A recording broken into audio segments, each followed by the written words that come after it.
سنتیں اور مسائل ہوتے ہیں درس کے بعد، تو کچھ 2 دنوں سے سنتیں بیان کر رہے تھے، وقت اسی میں لگ جاتا تھا، تو آج مسائل والا پہلو لے لیتے ہیں۔ زمین پر نجاست لگ گئی، پھر اس طرح خشک ہو گئی کہ نجاست کا نشان بالکل ختم ہو گیا، نہ تو نجاست کا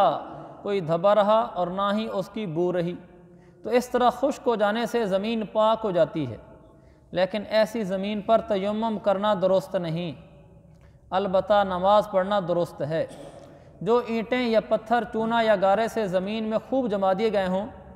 کہ بغیر کھودے زمین سے جدا نہ ہو سکیں، ان کا بھی یہی حکم ہے کہ خشک ہو جانے اور نجاست کا نشان باقی نہ رہنے سے پاک ہو جائیں گے۔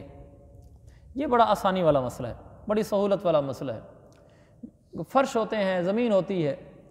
اگر اس پر کوئی نجاست گری، مثلا بچے نے پیشاب کیا ہے، تو ضروری نہیں کہ گھر کے صحن میں جہاں بچے نے پیشاب کیا ہے اس کو پاک کرنے کے لیے دھونا پڑے گا، یہ ضروری نہیں ہے۔ اگر وہ جگہ دھوئی نہیں گئی لیکن وہ جگہ دھوپ کے پڑنے سے بالکل خشک ہو گئی، خشک ہونے سے وہ نجاست مثلا جو پیشاب تھا وہ نظر ہی نہیں آ رہا کہاں تھا پیشاب، یعنی اس کا نشان بھی نہیں، دھبا بھی نہیں ہے اس کا، اور اس کی سمیل بھی نہیں ہے، تو وہ جگہ بالکل دھوپ تو آپ کو پتہ ہے کیا کچھ کر دیتی ہے، چیز کو گلا سڑا دیتی ہے، دھوپ میں تو اتنی طاقت ہے۔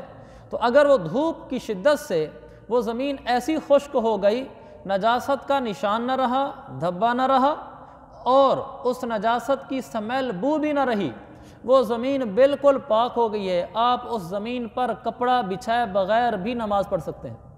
کپڑا بچھائے بغیر بھی۔ تو یہ ایک آسان سا مسئلہ ہے، ہمارے لیے سہولت کے طور پر ہے، اور اس زمین کے اوپر ننگے پاؤں چلنے سے بھی کچھ نہیں ہوگا جب وہ خشک ہوگی، وہ پاک ہوگی ہے۔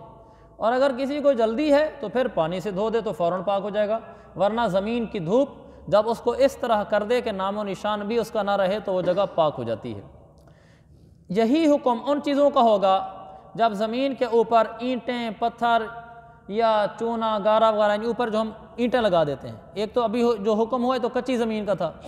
آپ اس کے اوپر ٹسو لگا دیا، اس کے اوپر اینٹیں لگا دی، ماربل لگا دیا، لگانے کے بعد اس پر دھوپ پڑی، اگر وہ دھوپ کی شدت ایسی تھی کہ اس ماربل پر لگا ہوا نجاست کا نشان بالکل مٹ گیا،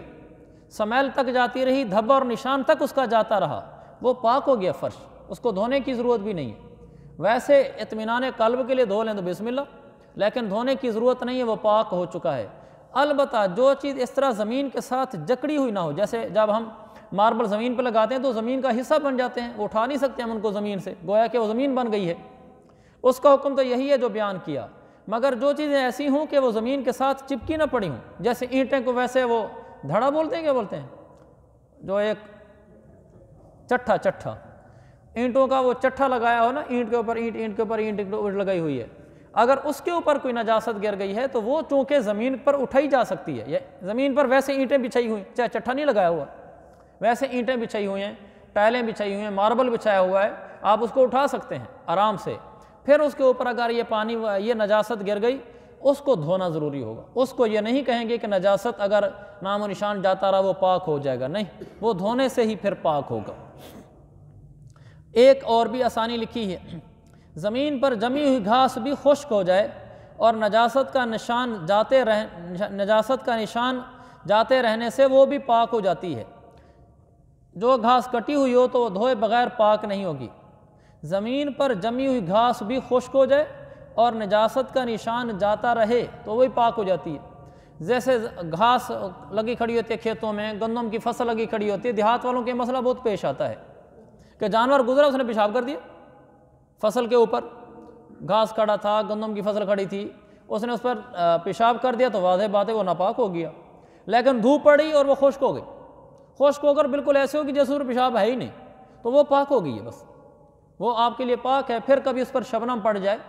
اور آپ کے کپڑے اس کو لگ جائیں تو یہ نہیں کہ یہ تو ناپاک تھی، نہیں، وہ پاک ہے، وہ ناپاک نہیں ہے۔ ہاں، جو گھاس کٹ چکی ہو، وہ نیچے پڑی ہوئی ہے کٹ کر، اس کو دھونا ضروری ہے، وہ چاہے دھوپ لگنے سے خشک بھی ہو جائے، اگر اس کے اوپر پیشاب گرا ہے تو اس کو دھونا پڑے گا۔ تو آج کے اس سبق میں ہمیں 2 چیزیں معلوم ہوئیں، ایک یہ کہ زمین یا زمین کے اوپر جو فرش لگا دیا جاتا ہے، یہ اگر دھوپ کے پڑنے سے نجاست کا نام و نشان سمیل تک مٹ جائے پاک ہو جاتی ہے، البتہ اس پر پڑی ہوئی اینٹیں ماربل وغیرہ جو الگ جدا ہو سکتی ہیں وہ خشک ہونے سے پاک نہیں ہوتی، دھونا ہوتا ہے، یہ ایک مسئلہ۔ دوسرا مسئلہ گھاس کا ہے،